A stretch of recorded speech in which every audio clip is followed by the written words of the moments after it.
Hey guys, welcome back to my channel. This is Shirani. Today I'm going to show you how to make the cutest Cranberry Rose Mocktail. I found this cute mold at a thrift store and just brought it home and washed it really good, but I'm going to see if I can find one and link it below for you. Okay, all you have to do is take your cranberry juice and pour it into your mold.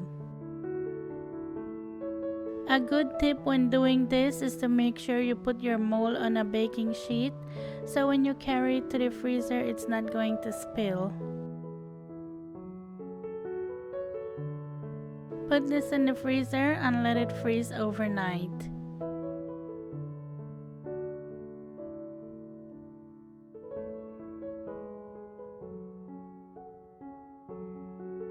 Okay, so this is the next day, and all you have to do is just pop it out of your silicone mold.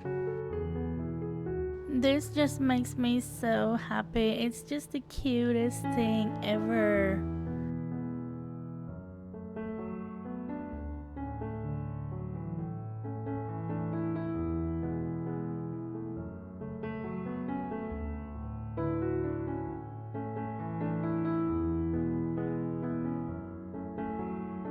What I like to do is just make these up ahead of time and keep them in the freezer. Hey, you never know when you're going to need it. For this, you don't have to use a rose mold. You can use any mold you have.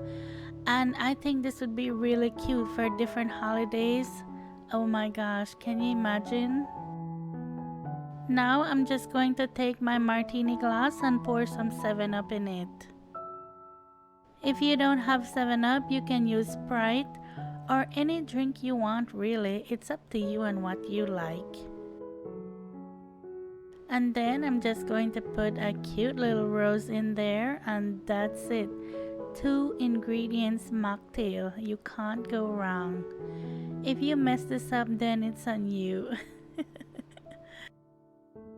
If you want to make this alcoholic, you can add some vodka to it. That would be nice. So as soon as you put the rose in there, it's not going to look red right away. It's going to look white, right? Because of the 7-Up. But as it starts to melt, it will get redder and redder. It's going to look like that cranberry color. I was waiting patiently for it to melt so I could show you how it keeps getting redder and redder. This is just the cutest thing and it's just 2 ingredients. You just can't mess it up. All you need is a mold and a cute glass and you're good to go.